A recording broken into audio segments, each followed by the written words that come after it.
I'm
Good evening, everyone, and welcome to another edition of Netters Network Thursday Things. And you can hear how wonderful I sound because I'm sick.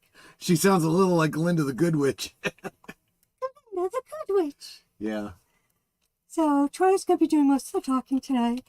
Last week, I was losing my voice. This time, I'm losing my voice, and I'm sick. So, Yeah, yay! definitely. But of course, I can never cancel a stream because I know all of you look forward to seeing my guests every week. So even if I can't talk, I know that, wait. Well, that's what I'm here for. I'll carry the show for you. Over No there. worries. I can't point in the right direction. Wait, there. That guy.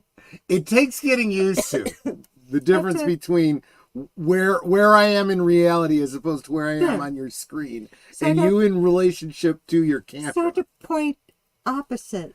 Yeah. Okay.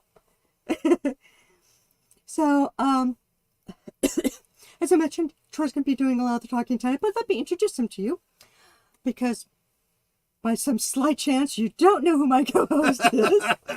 You all know him as that guy at the end of the bar, the love of my life, Troy Pacelli. How you doing, sweetie, and what you sipping on? Doing a fair bit better than you are, I think. Well, at least from the sound of my voice. I'm a little under the weather myself, but in a different way than Netter is. I am sipping on a diet grapefruit soda, but I'm two-fisting it with a Rockstar energy drink because, well, you opened it and then gave me the rest. So Well, because I only wanted about half the can. I got you. I'm with you. I can never drink a full can. Understood.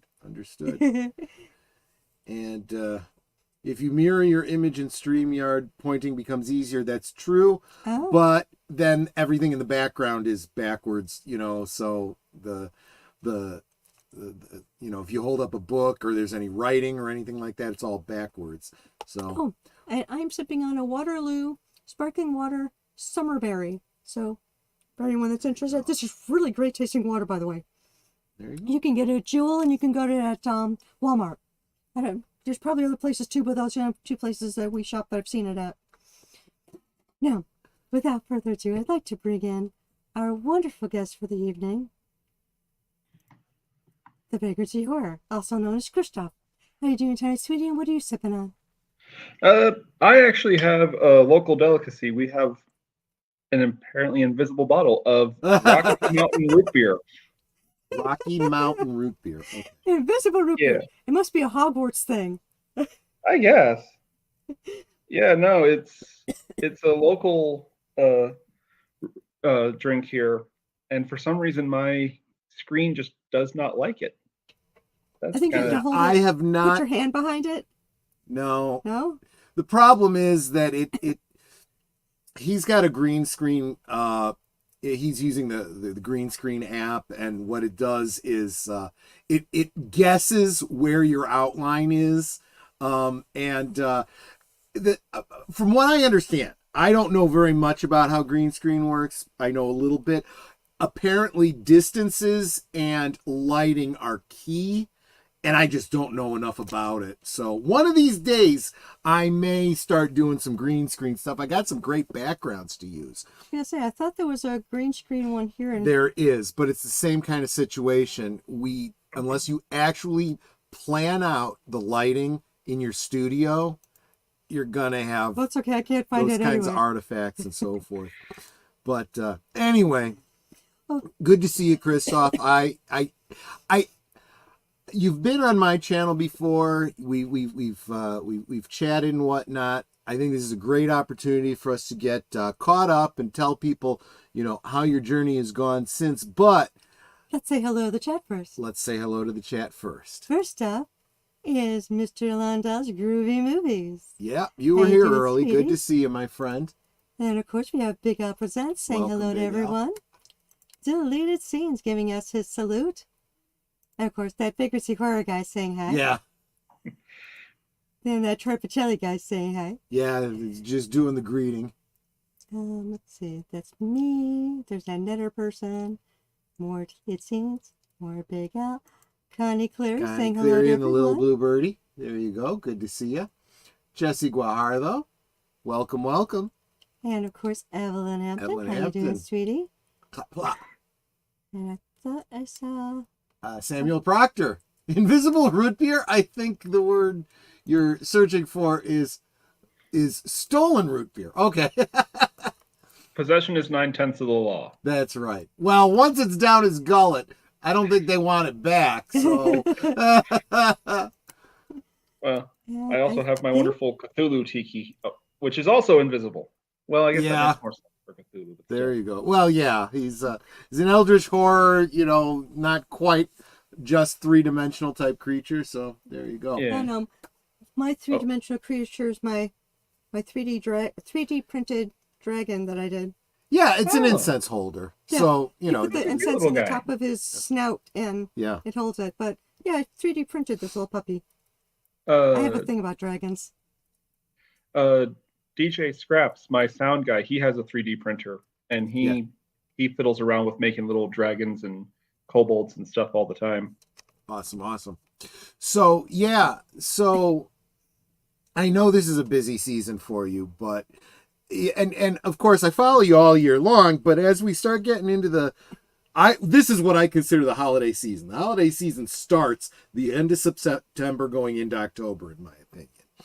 So, going into the holiday season, I start thinking, it's starting to get a little bit cooler out. The leaves are turning, and even though, yes, the days are getting shorter, not only that, you're getting more gray days because you get a lot more rainy weather and so forth. At least those of us in the Midwest do. And your mind starts turning to the Halloween season. And so that, of course, immediately said, oh, the Vagrancy horror. Got to check up on it. So since and it's been a little over a year, I think, since you and I hung out on my channel. But Don't say that. I'm not ready for time to move like that. I know, Has right? it been a year? I think so. And but you've actually had some evolution in your channel. First, of course, the link to the Vagrancy horror is down in the description below. Make sure you're subscribed. Actually, you know what? Let's start there. We're going to cover some of the same ground we did on my channel, but just for the new people who might not have been here last year to watch that 90,000 foot overview. Tell me a little bit about the Vagrancy, or the Vagrant, I should say, the Vagrancy horror and your channel. So, to tell the story, okay, I'm going to try really hard. I've always loved telling stories. That some people joke I love the sound of my own voice, which is ironic because actually I don't. But I do love to tell stories. I love talking, and it was kind of one of those things. I got to a point in my life about 3 years ago, I want to say now. I think we've been doing this for about 3 years, getting close to at least. I literally just was like, why not? Like, nothing is stopping me. So I started writing up stories and roped my 2 roommates into helping me make YouTube videos. And it's kind of just been this, thing that we do now. It's one of those things, they say you start a routine and you turn it into a tradition kind of thing. Yeah. we just it's almost becoming second nature to do this. But as far as what the channel is, it is we have two shows on it. We have the Vagrancy Horror, and we have From One Side to the Other. The Vagrancy Horror are short horror stories created by me, usually animated or drawn by our good friends XIV and Joseph Bishop, actually, and with audio and musical editing from Kobold's Corner, who is also my roommate.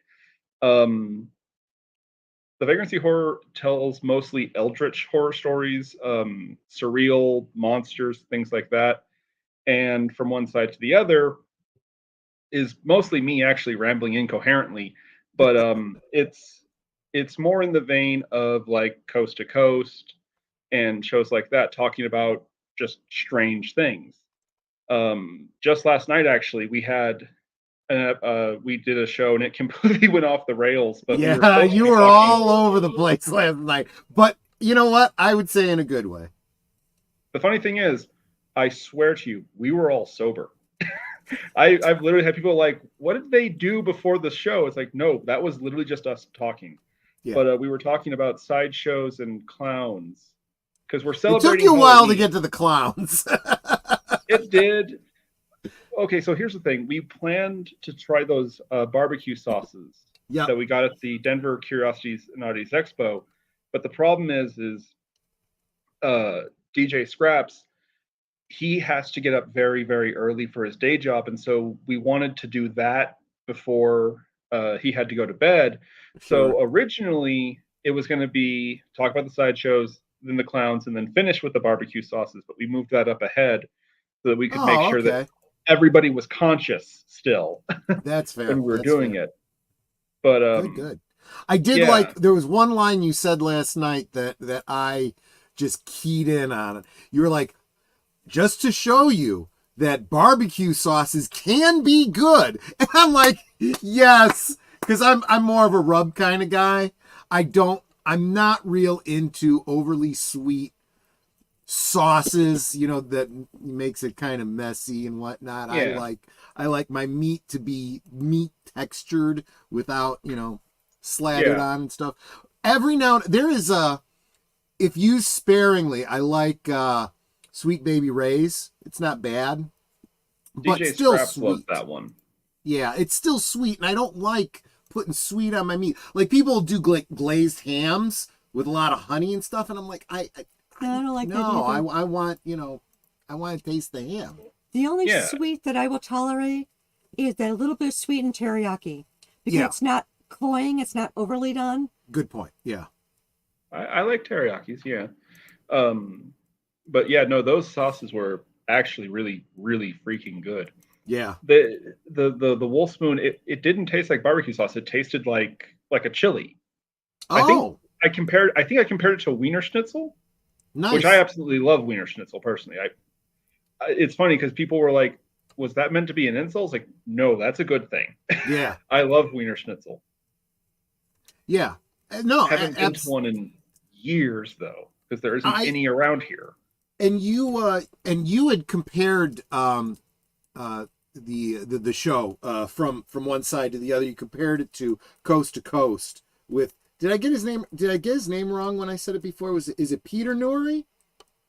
When I listened to it with my grandfather, it was hosted by Art Bell. Art Bell, right. I think I believe he retired early on. He actually may have passed away. I'm not sure, but it still exists today. It has a different host. You might be thinking of the new host.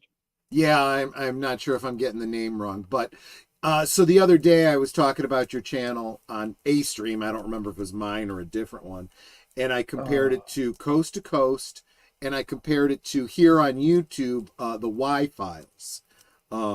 Very similar kind of a feel. If you haven't seen that channel, you ought to check it out. In fact, they have a premiere every day right during this stream. So we put it in our watch later, and as soon as we finish Thursday things, we go over and watch the rerun of the Y-Files. But it's or I suppose and in other we're learning words, the song Yeah, we're learning. They've got a theme song, and we're learning the lyrics to that. We'll find ourselves in the middle of the day, you know, Gertie loves to dance. Gertie loves, and she'll be like, "What made that pop into your head?" And I'm like, "I don't know, but now you won't be able to get it out of your head." Uh, Because It she is a spreads. camel. but it is, I suppose, if you've never seen any of those shows that we've talked about or heard, I suppose in the case of Coast to Coast, it's heard because it was a radio show, right? Or is a radio Yeah, show. it was a radio show. It's the woo woo, right? It's talking about the aliens and secret societies and ghosts and all the Hmm. woo woo, right? And Yeah. it's fun, and it doesn't mean you necessarily believe all of it, but it's certainly worth the what ifs. And sometimes you're like, look, there's something here that we really ought to talk about. But like you said, all year long, it's all year long. But then at this time of year, our hearts and mind kind of turn to the thinning of the veil. Yeah. The time of the year when, as someone else put it, the spirits come out to play and so forth. Um, so let's back up a little bit and talk a little bit about the vagrancy horror. How would you describe this? I guess you'd say loosely connected set of stories. Do you think of it in terms of like an alternate reality game, or maybe Uh, not quite that fine a point? um, I would say it's a mythos. It's a mythology. Sure. It's I guess I'm trying to think how to describe it because it's I guess it's an alternate uh world timeline thing, Sure. where there are these horrifying eldritch deities that are, active in the world and stuff. Um, but all of the stories take place in the same canon, the same universe. Um, that's actually kind of something that I have an impish joy when I'm writing these stories because I'll literally just have a sentence and I know it's a reference to some other episode or something else, and nobody ever notices. Yeah. No, almost never has anyone called me out when I reference other things, and there's almost a kind of snickering humor behind it. You know what I mean? Because it's like I got away with something. Yeah. um, on from one side to the other, sometimes every now and then I'll actually just completely straight faced. I'll just start talking about something from the mythos. Oh, there you go. So, and here's a great example actually. My friend Jesus, who sometimes is on from one side to the other with me, he was in the chat, and I was talking about this one character, Dr. Howard Phelps Indio, completely fictional. Hmm. He's not real. I haven't even actually introduced him into the mythos yet officially. But I was talking about him, and Jesus was like going nuts trying to find this guy. It's like, what is he talking about? I've never heard of this. And I'm just trying That's to not funny. laugh on screen. And I'm like signaling to my editor, we call him the bishop, Yep. Joseph. Don't, don't, don't tell him. Don't just let him be confused Right. and not know. Exactly. So I guess the obvious analogy, of course, is to Lovecraft. Um, the next most obvious, I suppose, would be like Stephen King. His stories are very overtly in the same kind of Yeah. continuity. Um, I don't know if Dean Koontz has ever claimed that his stories took place in the same continuity, but I always like to think that they did myself. Um, so I think that's probably if you like those kinds of stories, I think you're already kind of in the right mindset for the vagrancy horror. Oh yeah. Let me and I obviously don't want you to share too much. I want people to go check out the stories themselves. But what can you tell us about the vagrant? The vagrant himself. Okay. So the vagrant was, how do I put this? He was kind of serendipitous because when I first wrote a lot of these stories, over 10 years ago, actually. I wrote a lot of these stories originally, the concepts at least, just after I finished high school, which was in '07. Um, but The Vagrant wasn't in those because The Vagrant was entirely something that came up modernly. Because again, we had for a long time talked about just reading my stories on YouTube and stuff like that, but it felt kind of wrong. It was like, well, like why would people be interested? We need something, we need a mascot, we need a rallying flag, and I found the Vagrant. Mm-hmm. Literally, I found him in a trash can. He. No, I'm not joking. People. No, always I know call me- the story. That's why I'm laughing. Yeah, people always call me out. It's like, no, I have pictures. I have photos on my phone of that skull in the trash can where I Mhm. found it, and it's funny because so many times when I was making this channel, I've had what I call lightning bolt thoughts. Mhm. Just this random sudden thought that's in my head, and I know that's what I have to do. That's what I need to follow. Um, and I just knew that that skull had something to do with it. I needed to use that skull.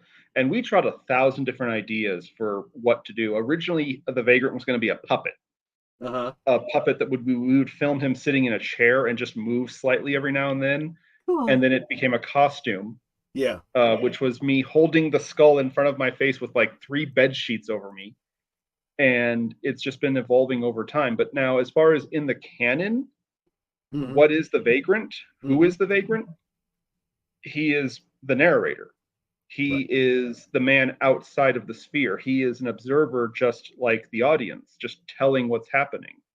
Um, Most episodes, we actually will hide him somewhere in the backgrounds, in fact. Yep. Not every episode, I will, not every episode, but most of the episodes, he's somewhere in there. Yeah. He is somewhere in there watching everything. Um, and it's funny because my little brother, I refer to him as the resident Lord of Chaos because he loves to just rile people up in the chats when we do from one side to the other. But he is like this diligent student of the mythos, and it's funny because I try to hide stuff, and he just immediately hones in on it. It's like, I see it, I know where he was. He was the only one who actually proposed a theory about who the S killer is. There's this running joke on the channel about the S killer, Mhm. who he is. He's appeared in 2 stories so far, and I've always said everyone who watches the channel has all the information you need to figure out who the S killer is. Maybe someday I'll actually reveal officially who it is, but Sean just was like took that and ran with it, and he put up this comment in YouTube. I mean, it was like a miniature thesis. It was probably a couple paragraphs long about who he thinks the S killer actually is. And I won't but ask you whether he was right or not. I'd rather. well, I can't tell you that. Of course not. And well, because all the more, even if he's wrong, I want people to go and read Yeah. the comment themselves and start thinking about it. So I'll give you the clue that I gave. I want to say I gave this clue on your show actually. You can figure out who the S killer is if you pay attention to the horror in the wires and the woods. Those 2 episodes specifically give you all the clues you need to figure out who the S killer is. And in his theory, does he use that advice, or is this prior I to don't. you mentioning that? I'm not. I no. That's the funny thing. He's a huge fan of mine, but he actually missed Horror in the Wire. He didn't Oh. realize I put that one up, so he had to go back to it after I mentioned it. Oh, killer! It's like I got this whole big theory. Oh, there's one more video I didn't watch, and then it like probably blows his whole thing out of the water. He's like, oh, I got to start all over again. And the funniest part is he's mentioned because Horror in the Wire is where we meet the character Lobolus. And Sean's even has said many times, like, yeah, Lobolus is the best character. Lobolus is his favorite, and it's like, you missed that episode for months. You didn't know Lobolus was a thing, Yeah. and it's his favorite character though. So So Always check your YouTube channels. Don't trust the notifications by themselves. oh, absolutely, absolutely. And I've done that from time to time. But I haven't seen a video, on the Vagrancy horror in a while. Oh, it's because there hasn't been a video in a while. But then sometimes I'll go, oh, there's like 3 here that I haven't seen. Real quick, Jesse Guajardo said something that I was kind of thinking as we were going along. Sounds a lot like the narrator from Twilight Zone. Yeah, so And I want to say hi to Adega. oh, hey, author and Dr. Adega Outlaw. How you doing? Good to see you, my friend. Rod Serling. Rod Serling. That's the Twilight Right. Zone. Now, Yeah. but think about it. The thing about Rod Serling, right? Especially, the Twilight Zone, black and white, the scary kind of ominous music, right? Picture, if you will, and it's very off-putting. But because he's outside of the story, he's a narrator, he's a literal narrator, right? Who bookends the story. You feel like, okay, the scary I was getting into in the story, I can step back and take a break from it, right? And he's a little creepy, but he in and of himself isn't scary, right? Yeah. He's that little island of security. Right. In And the Black the Seas of Vagrant, infamy. the Vagrant starts out off-putting. He's, a skull with a black, whatever. But as you watch, he starts to feel a little bit like Rod Serling, where he's like, okay, he's not bad. He's not dangerous. He's the opportunity for me to take a break from what's creeping me out in the story. But can you imagine, those of you who know Rod Serling and the Twilight Zone, can you imagine if, he's done his intro, then you go back into the story, it's starting to get tense again, and then all of a sudden, you see Rod Serling in the background, like the main story's taking place in a diner, and he's in the back booth, smoking a cigarette, drinking a coffee, and he looks up. Suddenly you'd be like, oh crap. And there's nothing about Rod Serling that's scary in any way. He seems like he's probably a nice guy or was a nice guy in real life. But it'd be like suddenly, holy cow. The Vagrant showing up in a story like that in the background definitely has that. I got to tell this story. I don't remember the specific story or video or whatever. Most of your videos, the storyline is animated. The visuals of it are an animated, depiction of what's going on in the story. I tend to listen to the story as if it was like a radio show, but you can watch the video itself.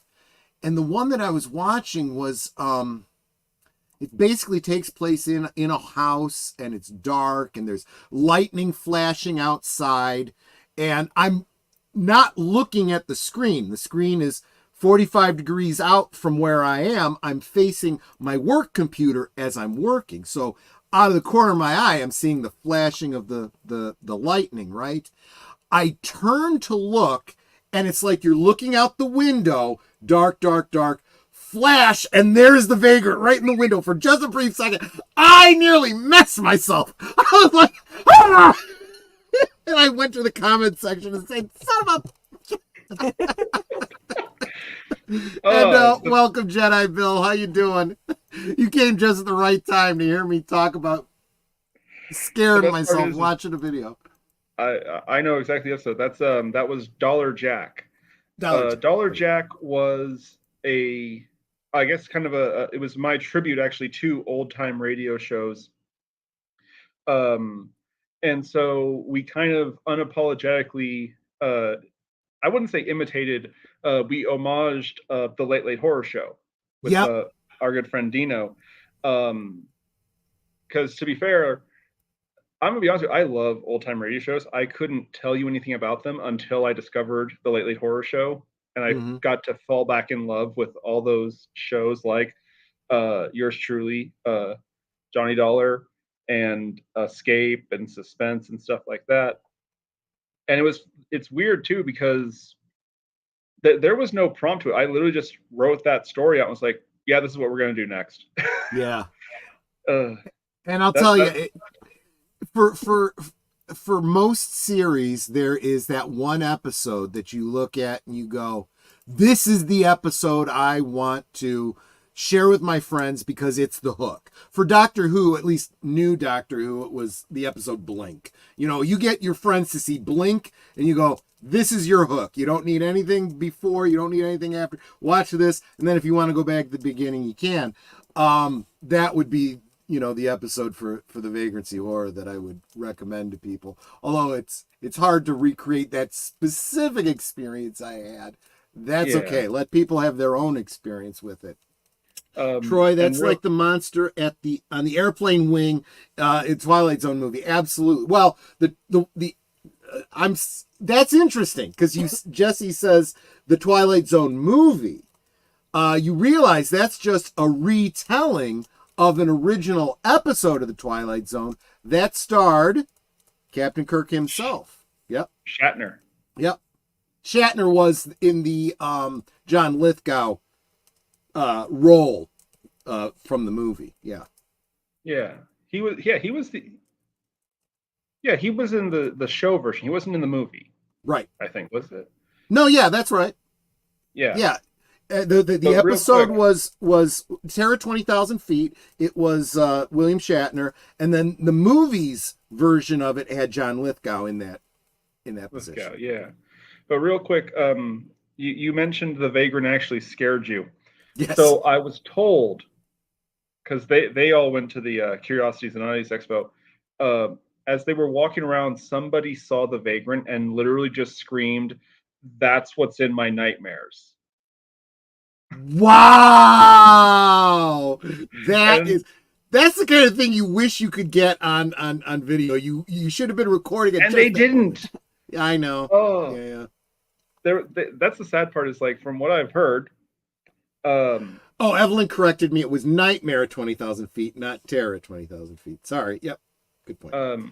No, there were a bunch of things. So the first time we went to the expo, the very first person who was brave enough to walk up to the vagrant was this little girl. Mm-hmm. And we always joked that, of course, it would be a child who's not afraid of the vagrant, Right. Well, this year, from what I understand, everybody loved the vagrant, but there was this one little girl who was really shy and apparently was really scared, but she worked up the nerve and she took a picture with the vagrant and she walked back to her mother and then just inexplicably turned around and ran back and hugged the vagrant. Oh, wow. That is awesome. That is just awesome. Everyone loves the vagrant. I would have to imagine so. And you're right. First, child is absolutely nonplussed because they haven't had the opportunity to formulate what their fears are. Their fears are far more nebulous. A character doesn't scare them so much as, a jump scare is probably the scariest thing to a child. Whereas as you get older, I've made this comparison. What scared me about the Amityville Horror as a child, very different from what scares me as an adult. As a child, the glowing eyes, the not what's in the darkness, blah, blah, blah, blah, blah. As I get older and I start to find out, okay, this was all a scam. They're in the real world. It was, it wasn't legit. I start going, okay, so the flies are being attracted by a septic tank problem. The walls are oozing sewage. That's a huge plumbing problem that needs to be taken care of. But the one thing that and everything I'm finding a legitimate, and I'm like, but it's more and more horrific because as a homeowner, you go, there's nothing. I'll take the ghosts, I'll take the demons, but having to fix the septic tank, I'm sorry, what were you going to say, Natter? The one thing you were never able to explain, the glowing eyes in the attic window. Oh, that's easy. You'd have to actually see it. There's a difference between what you see in a movie and what someone reports having seen. If you don't get original footage, you can't look at that and go, that's just a glint of lights off the window, or, that was someone inside, or there could be any number of things. Oh, and the bad thing about that septic tank, Mm-hmm.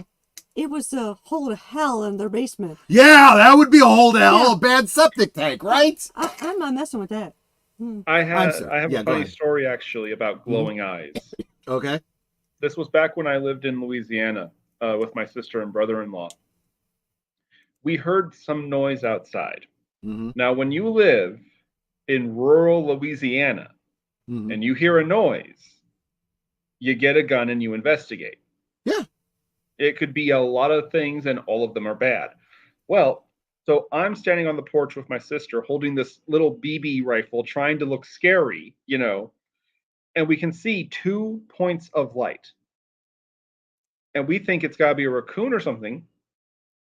So I point the BB gun up in the air and I pull the trigger just to scare it, right? Yeah. It doesn't move. It doesn't even blink. And me and my sister are just like, that's not right. I mean, I know it's a BB gun, but an animal is going to be freaked out by any kind of Yeah, sound if like you've that. ever heard that Yeah. a BB gun, it makes that boop type of sound, Yeah. and yeah. So we kind of crab walk sideways a little farther, and we see more of them, more of these Okay. little points of light. And we're like, okay, what kind of shining nonsense is this? And my sister goes inside and gets a flood lamp because Okay. she's done playing with this because this is something's not right here. And we turn it on, and it was freaking one of my nephew's little RV cars Oh and the other gosh. toys Yeah. that he left in the. We don't know how the light from the moon or the porch was hitting it just right that it looked Yeah. like 2 points of light, Yeah. two little eyes, but yeah. So the whole thing about the Now, if this glowing was eyes a and horror movie, the next thing after you went, would be a jump scare of something else, right? You know? yeah, but I it was hilarious because like we went from thinking it was a raccoon to thinking it, not knowing what it was, to taking 2 steps to the left and thinking it was an army and realizing that it was just the boy's toys that he left outside. Yeah. There's So, one of our in real life local friends who is often in the chat. He goes by Skipper Kenner on YouTube. He's got a great story about him and his brother and a raccoon. And let me tell you something. Raccoons can be scary because they can be dangerous. You know, they're like little bears. Oh, You yeah. know, that's When- exactly what they are. They're little bears with long tails. When Troy and I were first married, the apartment we lived in, we were in Chicago area. And I was coming home from work, and it was like, I want to say it was somewhere around like 1 o'clock in the morning. So I just got off the bus, and I'm walking like the block to our house, which is down a side street. And I see something out of the corner of my eye Oh, across I the remember street this from story. me. Yeah. And there is a flippin' raccoon standing up on its hind legs, opening up somebody's chain link fence gate. You know, the gate. And Yeah. I looked at it, it looked at me, and I was just like walking very slowly, continuing down the street, because I didn't want this thing to start chasing me because I would lose. Yeah, no, exactly. You make a great point though, because all of the things, and I'm going to bring this back to the Vagrant in just a second, but all of these things that we are afraid of in horror movies, the glowing eyes and the so on and so forth, in movies we tend to give them a supernatural element until you find out, okay, it's something benign. But in reality, it could very well be a raccoon. It could be, it could be a bear. It could be something dangerous, not evil, but dangerous, life-threatening. So these are where archetypes come from. We have fears built into us in our biology. It's in our DNA. It's a survival instinct. And thankfully, we live in a society where most of the time we don't have to worry about these things. Unfortunately, people get soft and don't think about these things, and then when they do run into them, they're in trouble. But if you pay attention to your instincts, they're there. But we do like to keep that fear alive. That's why we gravitate towards scary stories and we make movies and so forth, because we kind of want to remind ourselves of those visceral feelings. And you mentioned the one girl who said, "That's what I see in my nightmares." I think that's key. That tells me that in creating the vagrant as a character, if you want to call it that, you're keying into an archetype that chances are it's not just her, it's many other people. And if you think about what the vagrant looks like, right? It looks like if you were to go over to Wendigoon's channel, you would see his Wendigoon, skull with the horn. Well, oh yeah, the vagrant does have horns, doesn't he? It He is has kind of like antlers, that. yes. Yeah, yeah, yeah. It's a deer skull. Exactly. So there's a similarity there. And again, keeping in mind that the Wendigo, not Wendigoon, but the Wendigo does not look like that, but the modern audience now believes it does because this is what happens. People tell stories, they give it a different impression, and now suddenly a Wendigo is a deer that walks, a skeletal deer that walks on two legs. Suddenly, when that's not really in folklore Yeah. what a Wendigo is, but it keys into this archetype of fear that people have, and that's just brilliant. That immediately hooks people in at a visceral level. Yeah. It's funny because it's a running joke on from one side to the other. Stop calling the vagrant a Wendigo. Yeah, Because we'll exactly. have people say that. I'm actually surprised that no one said that at the expo. I was like, so how many people called him a Wendigo? It's like no one did actually. Nobody accused him of being a Wendigo. Most of them were more of a what is that? Yeah, I get that too. And that's, yeah, I wouldn't have said, oh, not knowing, if I didn't know who the vagrant was, I wouldn't say, oh, a Wendigo. I would say, oh, an interpretation of the modern day idea of a Wendigo. Jesse Guajardo says, Troy, my grandparents' old ranch house is a spooky place, especially at night. Absolutely.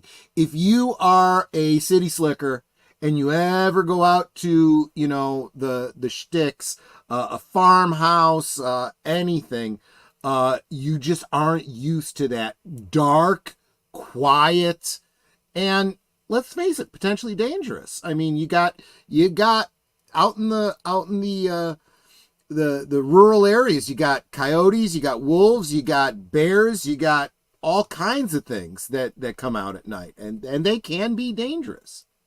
So, speaking of places that are old and dangerous and scary at night, so my very first episode of the Vagrancy Horror was The Light in the Graveyard. That's my mother's favorite episode, and it's based on actual events. So in the town that I lived in Louisiana, Logansport, there was Mm-hmm. this very small, isolated, partially forgotten cemetery. I loved that place. I would go just hang out there. Yeah. Um, and I used to suffer really bad from insomnia. And because I didn't have a job at the time, I would literally just go for walks around Logansport until I was tired. I would just try to exhaust myself, basically. And I went by the cemetery, and there was just this random light Mm-hmm. out in the cemetery. And so I started seeing if it was a reoccurring thing, and it was. And finally, I told my sister, "You got to come with me and check this out." So we drove there. She pulled up to the cemetery, turned on the high beams on her car, and she tells me, "Okay, go have fun. I'll wait here and keep the engine running." So I was like, "You coward!" First of all, she just had me go out by myself, and as I'm walking there, I'm halfway between the actual cemetery and the car, and for some reason, my sister just turned the car off. So I suddenly was in pitch blackness, knowing that there's a cemetery 10 feet away from me. Yeah. I was not expecting that. And that was the one time I ever considered marching back to my sister and hitting her. But she swore up and down it was an accident. So I go back, we get the lights back on, and I go into the cemetery. We couldn't find that light.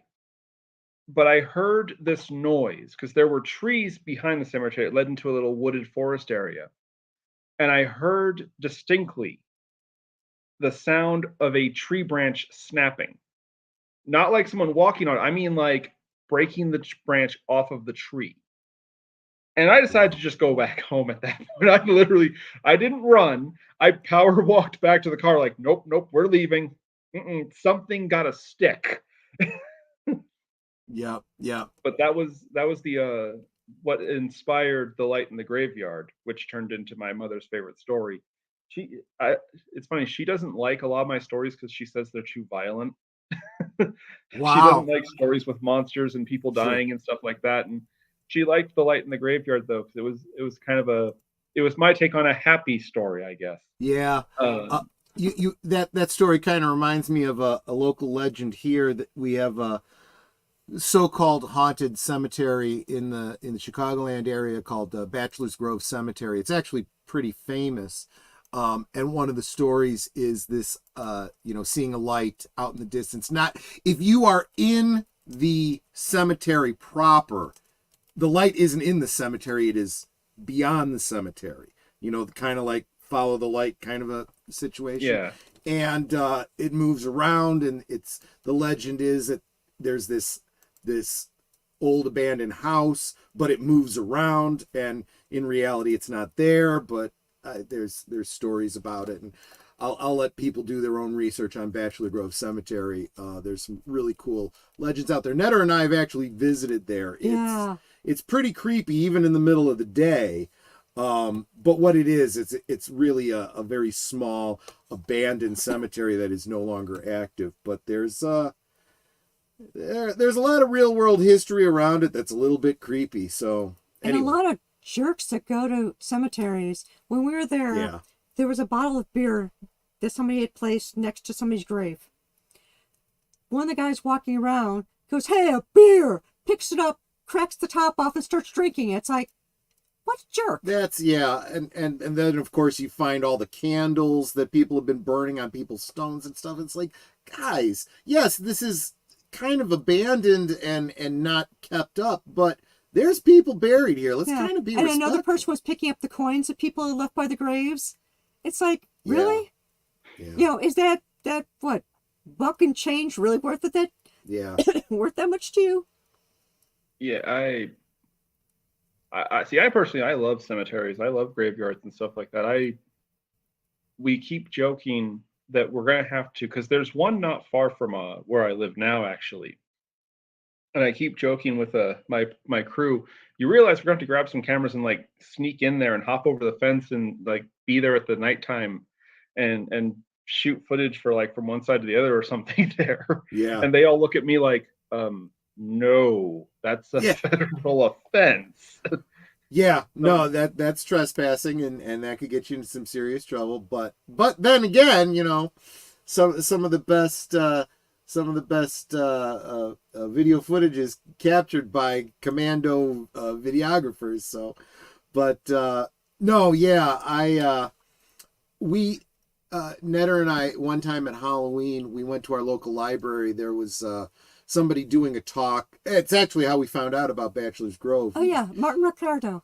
Yeah, he does a lot of talking about haunted locations And vampires and all vampires, that. It's all that really kind of cool. stuff. And he was talking about places that would be haunted, and he goes in skeptical. He's like, I investigate. Rule out everything that's reasonable. Whatever's left over is open to a question mark. He said, but in his experience, the places that are going to be haunted, and he says, and there's a certain logic to this too. What places are going to be haunted? Where people lived, where people died, where some kind of suffering happened or whatever.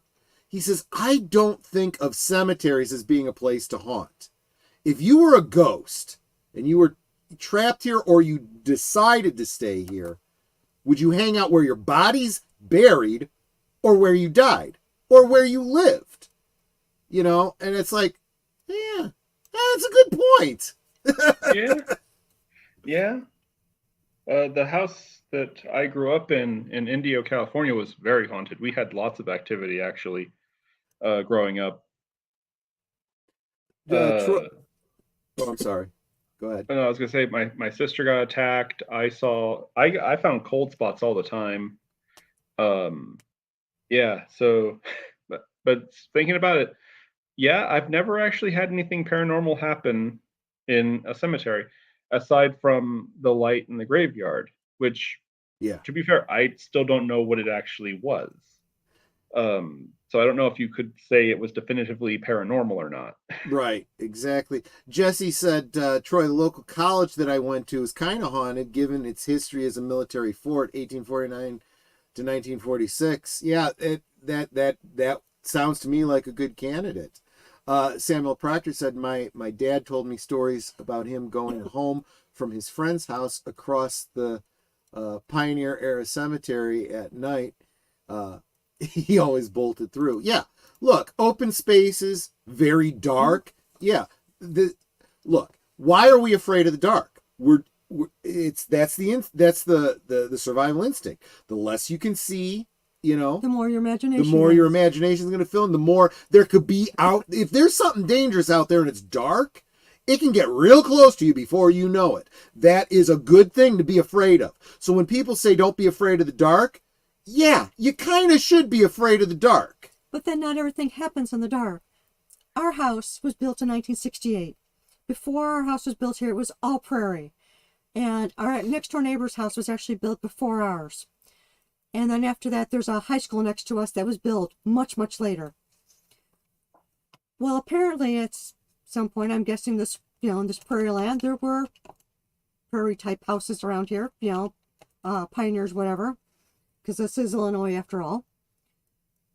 And I would see, because we're down in our family room right now, so I would see on the stairs going up to our main floor, the outline of a woman, a child, I could tell it was a girl, and either a large cat or a small dog. And I would see them all the time on the staircase, just standing there on the staircase looking down.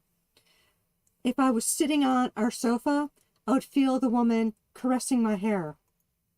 Or, just kind of lightly touching like this, so caressing my hair. When my cat died, I felt him jumping on the bed, and he would curl up behind my knees, or press into my back, and I would hear him purring. So our house does have spirits in it, but they're friendly. I also have family members that have passed that visit. Today, I could smell my mom's perfume or cologne. She used to wear Chanel No. 5 Eau de Toilette. She's the only person I have ever known to wear that. Sitting in my office working today, and I'm feeling really crummy because I'm sick, and I smelled it, and it was like, my mom came, I would smell cigarettes. My dad used to smoke. It's like, okay, Dad, smoke outside. You can't smoke in my house. I always yell at him. It's like, if you want to smoke, you have to do that outside. Don't mind if you visit, but you got to smoke outside. Different things like that. And the spirits here are friendly, though. We had never had any really bad interactions with spirits. Don't know what that was. Although I do know that dark spirits will occasionally enter our home because I'll see like a dark cloud and I can tell it's not friendly. I'll tell it, get out of my house right now. And just from other friends that I have that are very spiritually connected, that tell you, open a window and tell them to leave. Or open a door and tell them to leave. So they have an exit. And I'll tell them to leave. And then it's like I can kind of like feel them leave. And I don't like see the swoosh and they're gone. But it's like I could feel like a negative energy, and then suddenly that negative energy is totally gone. I love how she's got a simple answer. I'm going for a unlicensed nuclear accelerator. I have also saged our house when I just felt something like overwhelmingly negative. And I could just, after I feel the lightness in the house then. It's the only way I can really explain it is the negative energy is there, and then after I sage, it feels light in the house. Like there's light energy. But it's like the negative energy has never harmed us, at least not that I'm aware of. It's just kind of like making you feel kind of pushed down. So I'll tell it to leave and it leaves. But yeah. So oh, welcome, Lady Mist. Hello, sweetie. How you doing? Lady Mist says I live in a house that four people have died in. My neighbor once told me she had a dark shadow in her home that was leaning over a guest that was sleeping on her couch. When I noticed her, it quickly moved to and out of the front door. She said it went across the yard and through an outside wall into my house. Oh, I just told her thank you. Evelyn said people driving past the crash site of American Airlines flight 191 in Des Plaines sometimes report seeing folks with suitcases walking on the side of the road. Then the walkers disappear. Yeah, flight 191. That yeah, you should Google that one up. That was a freaky one for local people Yeah. here when that crashed. here's a kind of creepy one for you. Hmm. I actually got a ride in a cab from a ghost. I used to work in an area that was kind of incorporated. I forget what area it was, but in order to get home, because I took the bus and a train, the only bus I could take was next to an expressway. And if I missed it, I had to walk all along the expressway for about 2-3 miles or so until I got to what I call civilization, so actual sidewalks and everything. And then walk from there another 2 miles to the train. Well, there was one winter day that I had missed my bus by like 2 minutes. It ticked me off. And so I'm walking alongside the expressway. It's starting to get dark out. It's freezing cold. This cab pulls up next to me. Guy says, "Hey, do you want to ride?" I was like, "I don't have any money. I only got my bus fare." He goes, "Get in. I'll take you wherever you want to go." So I told him I need to get to the train station. Takes me to the metro station.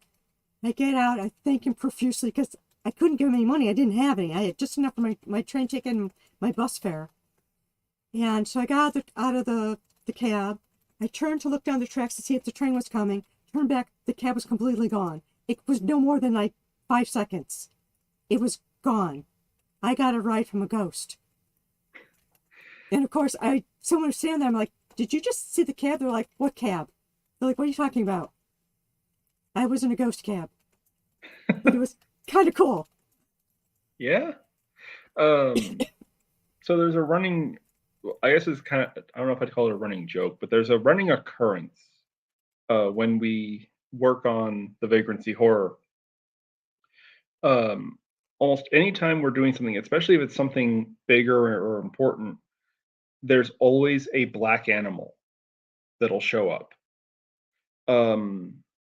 There was this large black crane-like bird. I'm not sure what species it actually was, but when I first decided I was going to make this channel, I started seeing this bird all over the hiking trail that's nearby my house, my apartment, and we actually got him on film. So he's real. He's real. We filmed him actually, and he's in the intro for Perfectly Natural, if I'm not mistaken. But every time we do anything for the channel, there's always some black animal that crops up. Last year, when we did the Denver Curiosity United Expo, there was this gigantic black mastiff that was in the window of a restaurant we passed by on the way to the expo. The day, the day of the expo this year, when they all went, as I was walking back to my house on that same trail, there was this black coyote. I got pictures of him. I got pictures of him too. This black coyote out on the trail. I've lived here in Denver for like, I moved here, I want to say 2015, I want to say. And that's the first time I've ever seen a coyote. But he was there. I've never seen a black coyote either. But there's always a black animal that shows up anytime we're doing anything important for the Vagrancy horror. Wow. And it's funny because a very prominent character in the mythos is, of course, Prince Razoth, who is literally just this big black mass, who's actually based on nightmares I used to have as a child. So we kind of jokingly remark that it's Razoth. And Prince Razoth is my spirit animal, I guess. I don't know, but there's always some kind of a black animal that shows up somewhere, some way. I mean, it's gotten to the point that we actually joke about it. It's like, okay, where is he? When we go out to film something, we're like, okay, where are you? We know you're here. We know you're watching us. Kind of like But watching a Vagrancy horror video and going, "Where's the vagrant? I know it's there pretty much, somewhere." pretty Uh, much. we got Mr. Londell is saying great Halloween stories, and that, yeah, I want to bring that back. If you want more great Halloween stories, make sure you are following our guest, the Vagrancy Horror. He's got some, well, we've talked about a lot of his great stories that you're going to want to check out every Wednesday night from one side to the other. Yes, they ramble, but look, you guys hang out with us here. You hang out with me on Fridays. You like hanging out and rambling, and that's Yeah. fun. But exploring the darkness, I think, is a good way to call it. But and especially at this time of year, so make sure you're subscribed. Make sure you hit that notification bell. Follow him throughout the year, but maybe a little special focus this time of year. That's what I'm thinking. Samuel, I can see him in the chat. Did the coyote stare at you and give you? No, he was chewing on something. Actually, he was sitting in a pasture chewing on something. I think he did actually turn and look at me though, but no, he didn't salute. He was busy chewing on something, which can also be a little bit disconcerting. Yeah, especially if he went, "Hey, you want to get down with this?" Yeah, you want some of this? Because I'm almost done here. So. I've always liked coyotes, though. I actually had a coyote hybrid back really? when I lived in. Her name was Diamond, and she was a complete lunatic. She was crazy. She got mange when she was really young, and we had to give her that bath treatment.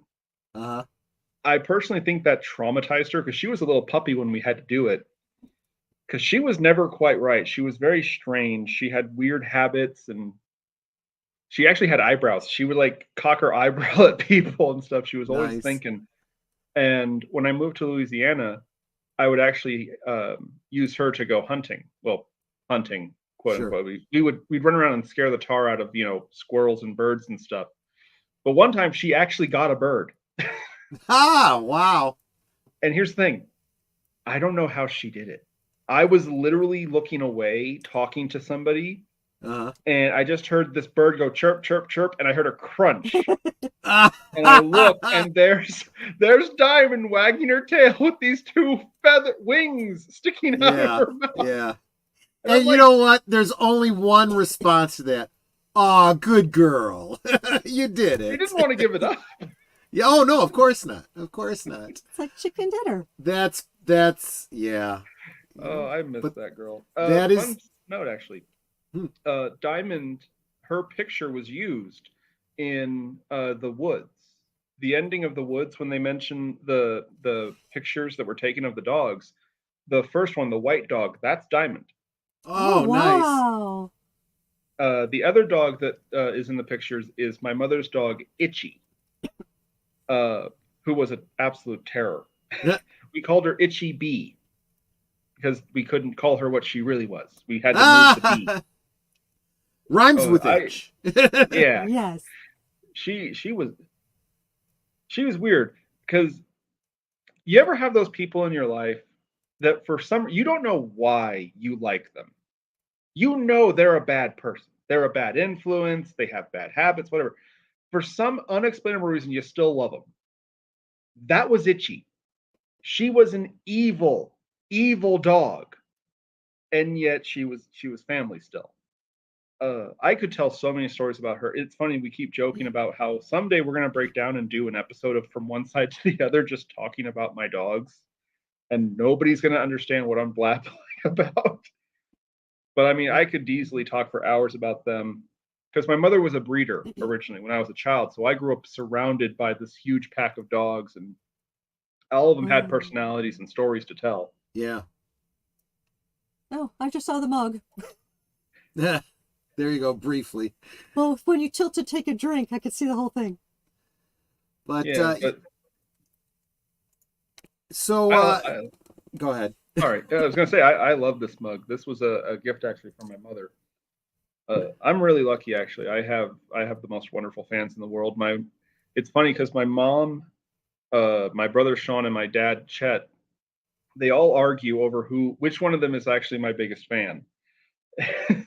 and you do not want to bring this argument up around my father because he will explain to you why he is my biggest fan. And it's funny, he takes offense to the argument that anyone else is my biggest fan.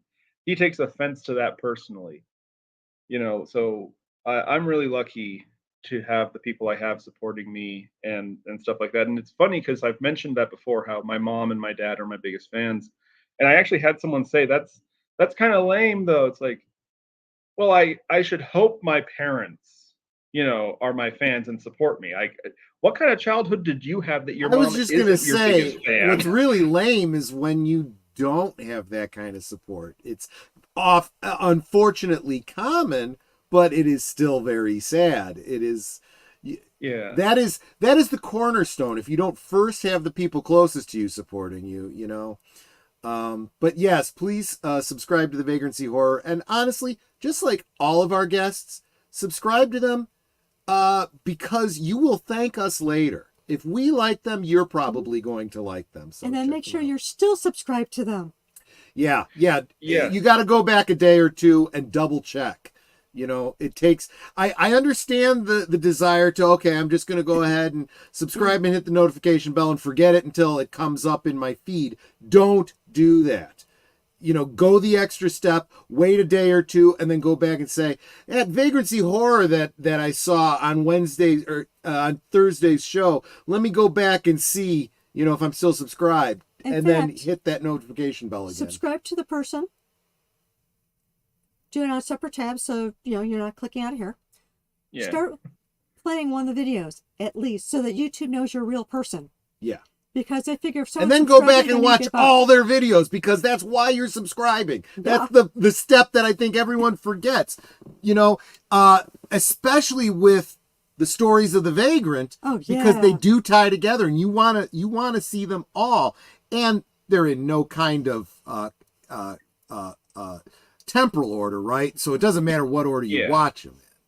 Yeah. But go back and watch them all. Anywhere. And then you might have to rewatch them. And when you catch a reference to another one, go back and watch that video again. Right? And let me know if I, because again, part of it is it's fun to sneak stuff in and have no one notice, but that's also part of the game. Is you gotta say it. It was like, wait a minute, that's from this. And that's why I speculated that you might have been thinking augmented reality game. It's not really what the Vagrant is, but it definitely has that potential. Yeah. See, the problem, and I'm just going to be honest here, that takes a lot of planning and forethought. It really does. And here's the thing. There's this misconception. People think I know what I'm doing. You're making it up as you go along, right? I literally just write up stories and then I jump hoping that my wonderful crew of supporters will catch me and we can, get the next episode up and stuff like that. It's like, there's no plan. I think you're keyed into something though by doing. I mean, just the story you shared about where the Vagrant in the real world came from and the inspiration and whatnot. You're flying by the seat of your pants. You're moved. You're inspired, and I think when you operate that way, that's how you key into those visceral, archetypal, yeah, and vibes.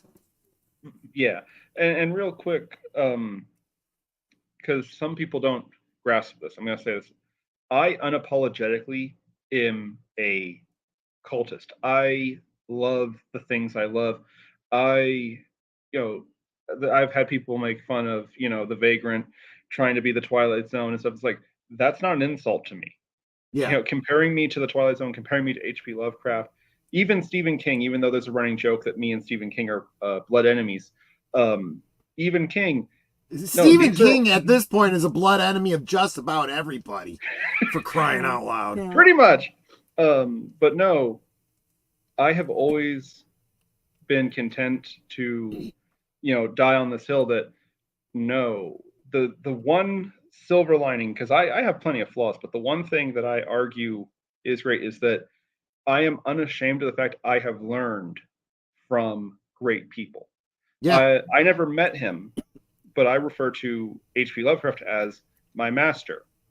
Mm-hmm. Because everything I know about how to structure stories, the stories that I write for the Vagrancy, it's what I learned reading him. Yeah.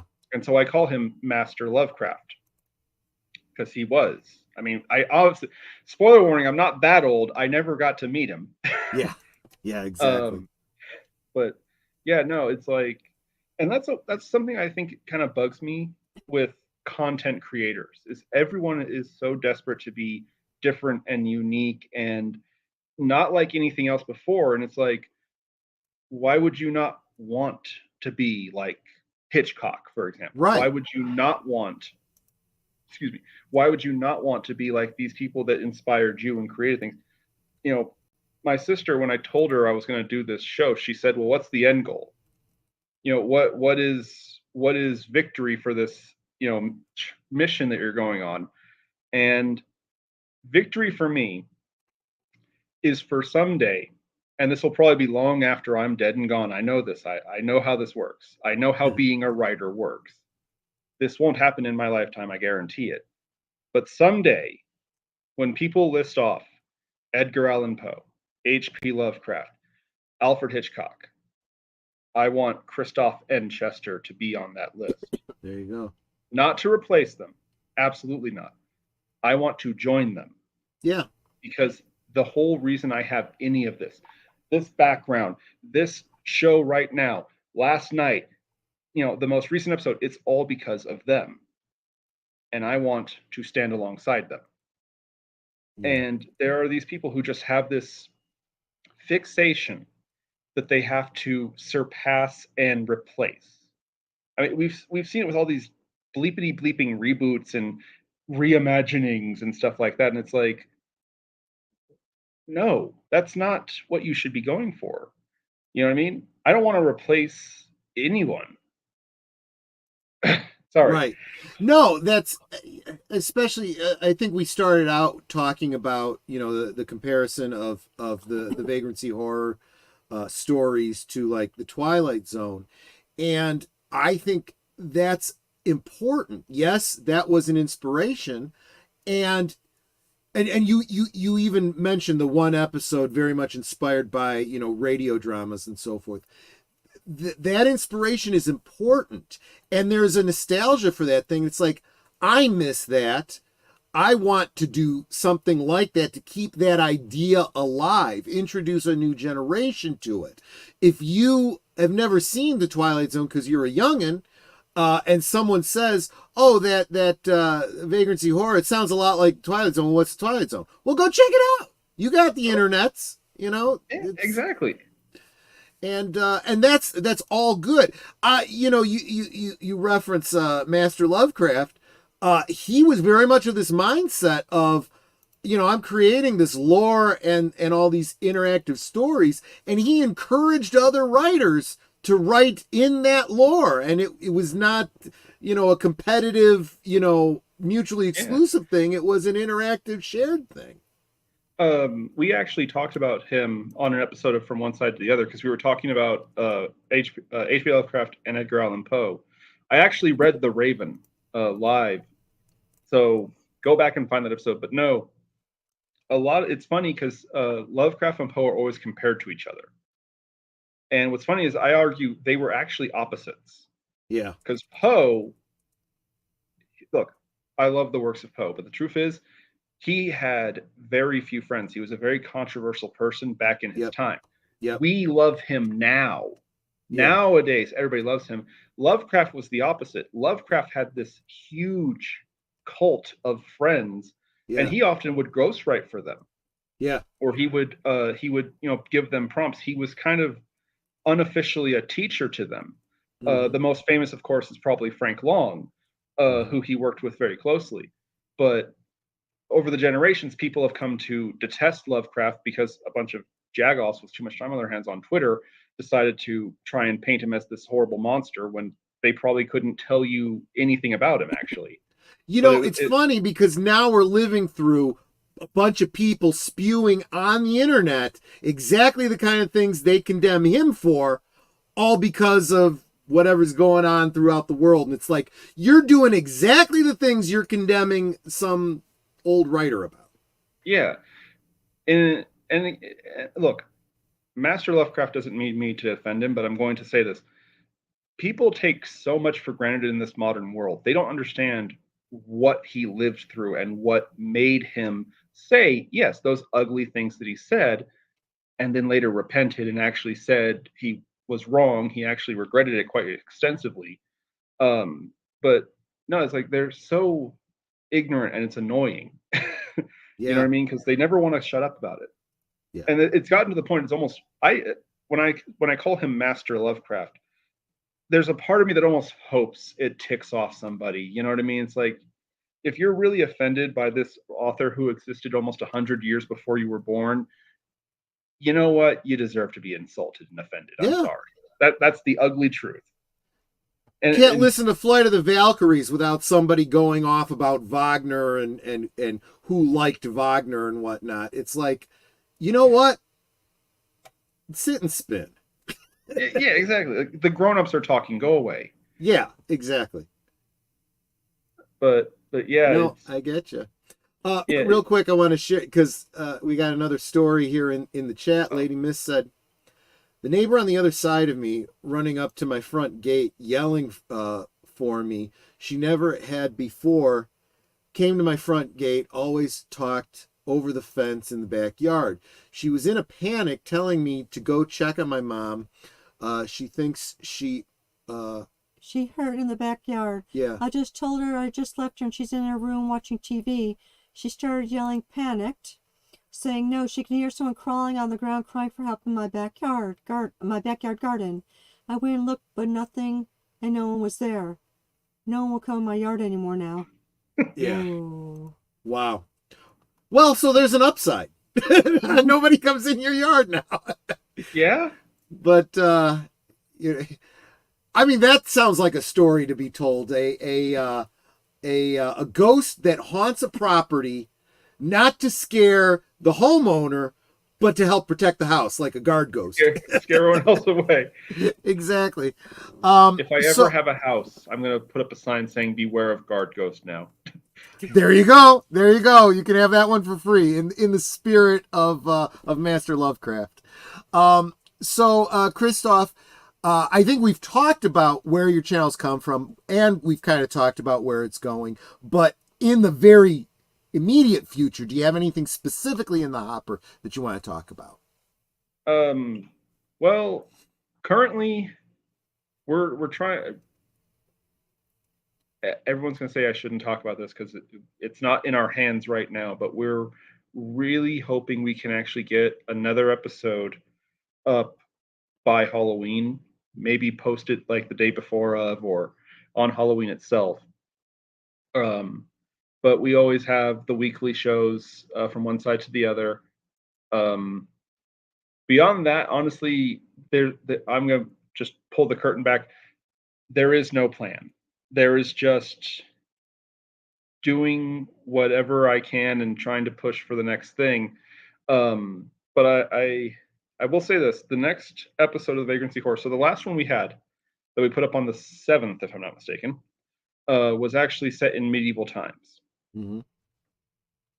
I will tease the people in the crowd. That is a theme that will stay for the next episode that we're hoping we can get out on Halloween. So if you liked the medieval story of the scribe, the ghost, and the beast, uh, stick around. Stick around because we're going medieval this October. There you Um, go.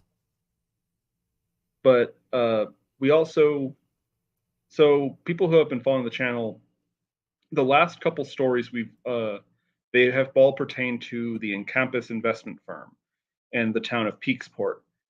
That story arc isn't stopping. We're just taking a little break from it for October. So if you're interested in the ongoing conspiracies of Encampus and the evilness of our dear villain Lawrence Brawley, don't worry because he'll be back. Uh, the saga is continuing. We're just taking a brief break in October because it's a special time of year. There you go. It's funny too because Lawrence was never really intended to be such a big deal, but he has become such a big deal.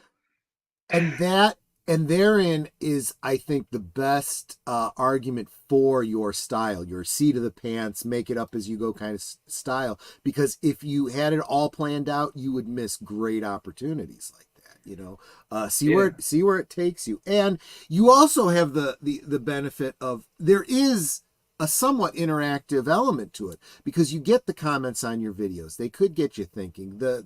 Those comments that you drop on his stories could, you know, put an idea in his head that could shape the way the story goes in the future. So yeah, no, I love hearing from people. I absolutely love, you know, comments and interacting. It's funny because I'm so terrible at this whole social media thing. I don't like chat boxes. I like this. I like talking to yes, people directly. Um, I jokingly refer to it as the screaming into the void method, you know, to yeah, post in a chat and stuff. And I don't want to scream into the void. The void's been very nice to me, very inspirational to me. I don't want to hurt its feelings. yeah, I yeah, mean, I wouldn't want someone to scream into me, so I'm not going to do it to them. They're very good friends here at the Vagrancy Horror. But it's funny. absolutely, You mentioned seat of your pants stuff. Um, there is a story I can tell, kind of peeking behind the curtains, yeah. about a character I mentioned before, Lobulus. In other words, he's saying, pay attention to this man behind the curtain. Go ahead. So, no, here's the funny thing about Lobulus. I love the character of Lobulus so much because he is so different from what our originally concept. The original, very first idea for the character was like night and day to the over the top, snidely whiplash fun villain that Lobulus is. So, um, I don't know if you guys can tell or even see it. I'm a very big fan of Robert Chambers, the King in Yellow, the Yellow Sign, and he loved to write about stuff that tied to the arts. He loved to write about theater, and he mostly is known for poetry. But I always wanted something that tied and referenced to the theater, to Robert Chamber, and I was literally looking at random pictures on the internet for inspiration of a story about a theater, something to do with a play or something. And I saw this random image of a person in like this wolf masquerade mask, Mm-hmm. and I was like, that's calling me. That's saying something to me. And so I came up with this original idea of a play called The Wolf at the Door Mm. that was going to be cursed. And this original story would be like, you know, there's actors in the rehearsing and everyone's getting killed off one by one, and they keep seeing this one character in a wolf mask running around. And I tried to write that story out, but it just wouldn't come to me. It just wouldn't, it didn't manifest. But I liked this idea of the cursed play, and it was one of those things that I didn't give up on it. I just kept thinking of how could I make this happen? How do I manifest this story? And I was like, well, okay, well, maybe I need to know more about it. Why is this play cursed? Well, what if the play was based off of like a diary or a journal? And it just snowballed into, you know, Sir Lewis Wolfe, and the character of Lobulus was like, originally he was the ghost of Lewis Wolfe, but it's weird because I was like, well, that sounds so normal. That sounds so typical, you know, a ghost haunting its own journal. And I just kept going back to the mill of like, what, how do I make this work? What do I do? I just kept tweaking it, kept changing it. And eventually we got the character that we have now of Lobulus, who is, he is not the soul of Sir Lewis Wolfe. He is this new thing that was created from the remnants of how evil Sir Lewis Wolf was. But what's funny is uh, my sister is the one who came up with the name, because we were like, well, I can't call him Lewis Wolf. And Tara, my sister, she said, well, what if you do just jumble it up?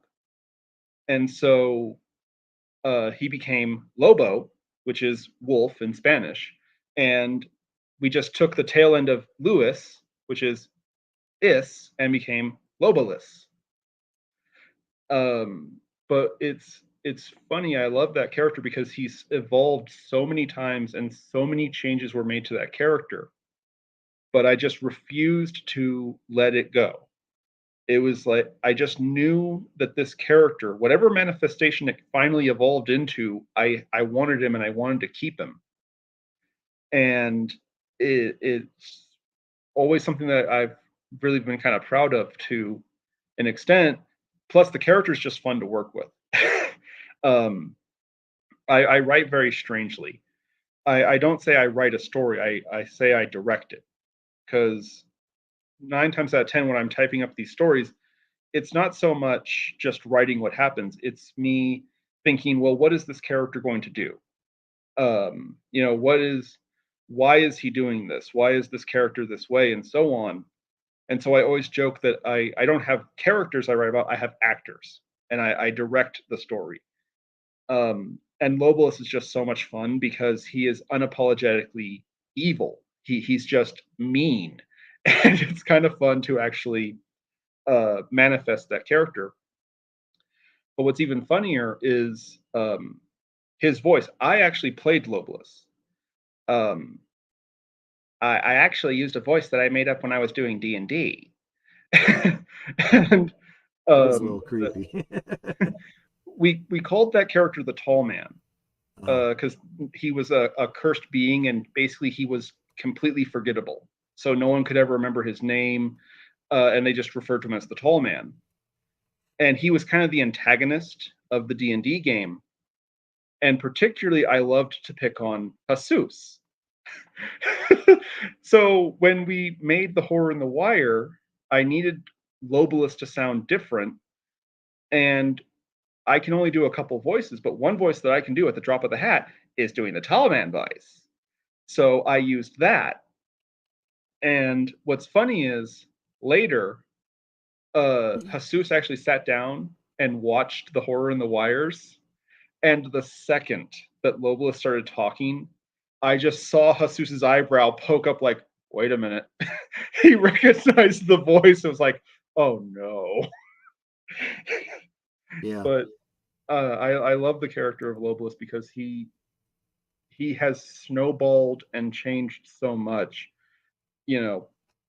And I mean, obviously, none of this pertains to the stories or the mythos. It's all a kind of a gift I gave myself. Um, but yeah, I love that character, and that's kind of an example of how I'm really doing this. There is no plan. There is literally just me seeing what happens. There are key things I absolutely will not give up on. Like Prince Razoth is another great example. I always joke Prince Razoth is my original character because, again, I had nightmares about what I describe as Prince Razoth when I was a little kid. And I just never let go of that concept and that creature, this shape shifting, uneven, confusing, and confused black mass that just changes constantly. And and it's weird. It's like that cannot be different. I need Prince Razoth. I need Lobolus. But that's kind of a look into how I function and how I work with this show. It's I have a single key point, and then I just throw everything at it. And somehow I get a story out of it. And then I bother my friends to, edit it and clean it up and make it presentable so I can share it with you guys. There you go. Right. But Okay. So looking, yeah, no, I just echoed through his. Oh, That's what that was. I was That sort was of going, my what? voice coming through his. Sometimes when I get a little excited, I get a little louder, and then you end up getting I Yeah. the was echo. saying I'm muted and we're sharing a microphone, so I know it No, wasn't no, me. no. That's fine. So looking forward to the more immediate week because this is, like I said, we are in that Halloween season, and so all of our channels probably are kind of turning to that. Tomorrow night, hope everyone here will join me on my channel for Last Call tomorrow night at 9 Central, 10 Eastern, where we're going to do a little celebration of my having reached 666 subscribers. I've actually gotten a little bit past that, but at the time that I decided to do this, I had hit 666 subscribers. What better celebration than a rewatch of the 1976 classic film The Omen with Gregory Peck? This is I'm going to have a lot to say about this. It's a great movie, and it's a little rough for those Doctor Who fans out there to watch that movie, but it'll be a lot of fun. That'll be tomorrow night back on my channel. If you don't have your own copy of The Omen, that's okay. I will have a link to watch it with us off platform. But if you come back for the rewatch, you're gonna need your own copy. What were you gonna say, Christoph? I have a funny story about The Omen. Tell It's me. very short, frankly. Luckily, though, I actually saved a copy of the book The Omen from a book burning. Oh wow. Yeah, I'm not joking. This was back in Southern California. There was this. My family was camping, and there there was some people who were actually going to burn books for their campfire instead of dry sticks and stuff. And they were a bunch of loudmouth a-holes. But I walked by their campsite and I saw The Omen was in this box of books that literally it was literally sharpied in to burn. And I couldn't pick up the whole box and like take it from them, but for some reason I just grabbed that copy of The Omen and I was like, you know Uh, what? No, this is ridiculous. First of all, book burning is wrong, period, yep, in I my agree. personal opinion. Book burning is wrong. You can dislike a book, you can say that it's, not suitable for this or that. That's fine. But book burning in on principle is wrong. And so I actually saved that book, and I want to say my sister actually still has it. I think I left it in Louisiana with my sister and brother-in-law, but I kept that book, and it was the novelization of The Omen, and it was, yeah, they were going to burn it. At least they, I mean, maybe they were all talk, I don't know, but they said they were going to burn it. And yeah, but I saved a copy of The Omen from a book burning actually.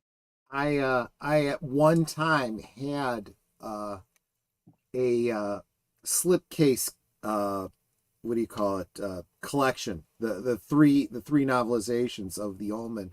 I don't have that anymore, but I read all three of the books.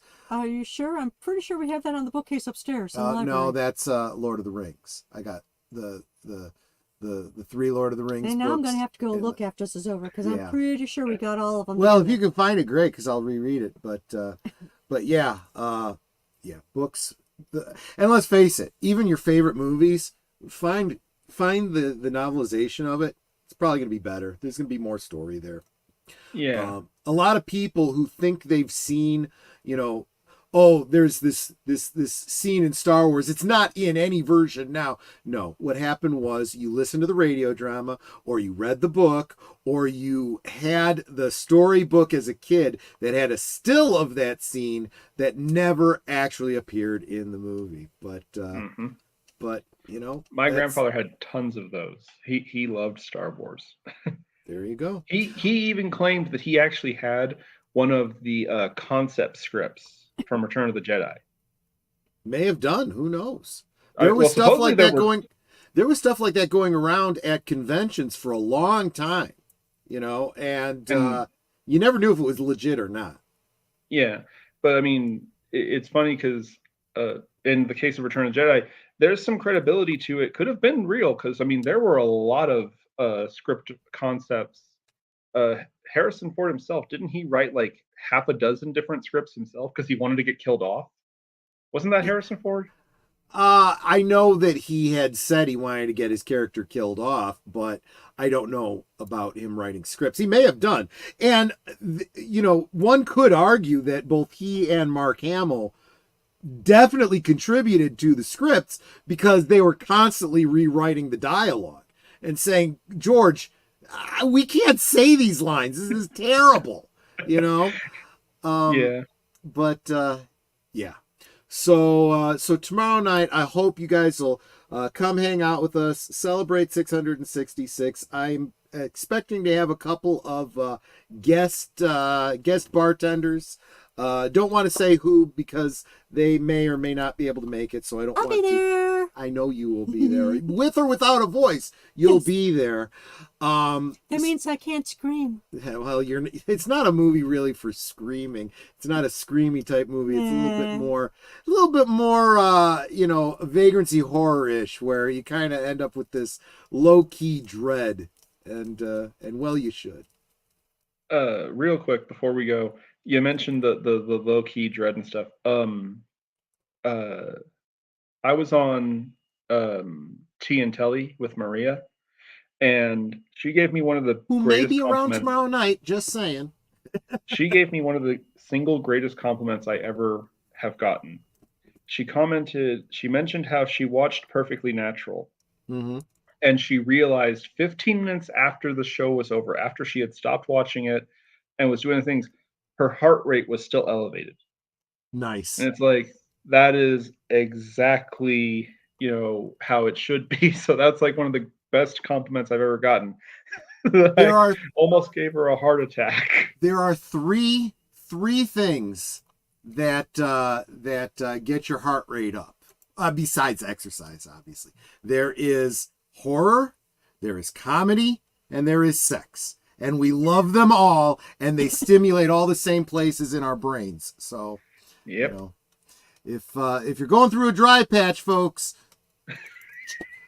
check out a comedy, check out a horror, check out a horror comedy. Saturday we keep the scary alive. Back here on Netter's Network as we do another watch party. This time, The Conjuring. We're still in the season. It just works out perfectly that it falls right in there. And so I will be talking about, the real world versus the fictional world, and both are good, but they are very different. So that will be Saturday, 9 Central, 10 Eastern on Netter's Network. Of course, our always special guest host on Retro Cinema is Big Al of Big Al Presents, who every other week is Big Al Presents Films with Friends. So that is Saturday. Sunday. Wait, on Friday night, Big Al is going to have a Films with Friends special. Night of the Comet at 7 p.m. Eastern. Okay, so before Last Call, before The Omen, check out Big Al Presents for a watch party of Night of the Comet. And then Sunday, deleted scenes, unscripted. Don't know what the title is, and I'm sure Deleted Scenes will drop a link in just a moment. But he is the official lead-in. Starting at 8 Central, 9 Eastern, he is the official... No, I got that wrong. 7 Central, 8 Eastern, for 1 hour. Unscripted is the official lead-in to, over on Aged Boomer's channel, Geeky Geezers at 8 Central, 9 Eastern, where we bring you the geek news of the week, or at least the stuff we found interesting. So either it's something obscure that we found interesting that you're not hearing about anywhere else, or if we're bringing you something that you've already seen on another channel, we're almost certainly bringing a very different perspective. So come check that out. And then when you're done on Sunday with Geeky Geezers, go get yourself a refreshment, hit the head, and then get back to your computers for Deleted Scenes, The Other Side of Midnight. That would be midnight if you're Eastern time. That's like 11 o'clock Central. So it'll take you up to midnight. And that is, as far as I know, the week in review. Netter, who is our guest for next week? Well, currently I don't have one. So it'll be Troy of Last Call. Wait. Well, yeah, Troy will definitely be there. But if I can come up with 2 more gifts, because I have one, then it'll be the trivia night. Yeah, maybe we'll do the trivia night next week. So those of you who've been stalking us, and keeping notes on Netter and Troy and our personal lives and bits of trivia about us, get ready because it might actually pay off. Yeah, so if it's not next week, then I'm thinking the 9th of November. Okay. So it'll be in November. Because that'll be my not next this empty week. Otherwise, next week might just be. So speaking me of and seat Troy. of our pants, we're kind of making this up as we go along, right? Well, I don't want to play trivia night until I have the actual prizes. Yeah. And I only got one so far. Okay, that's fair. Either Anyway, that or I can give away my 3D prints. there you go. Y'all interested in castles and dragons? There you go. So that is the week in review. Christoph, any last thoughts? Any last words? Anything we didn't cover that you wanted to cover? Well, we were talking about movies you guys want to watch.